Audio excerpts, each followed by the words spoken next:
dusty keys slow you down. Here's how to clean your laptop keyboard safely in 1 minute. First, power off and unplug your laptop.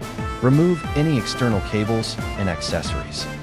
Tilt the laptop at a slight angle and use short bursts of compressed air across the keys. Use a soft brush to sweep crumbs and particles from between keys, gentle strokes only.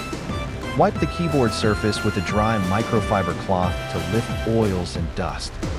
For sticky spots, lightly dampen an isopropyl wipe and clean key tops.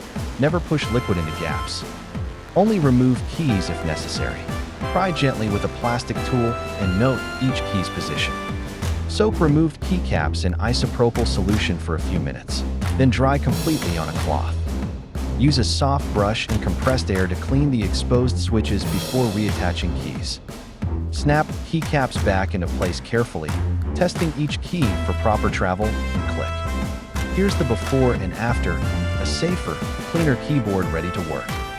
Quick tips: avoid spraying liquids, use gentle tools, and clean monthly. Subscribe for more.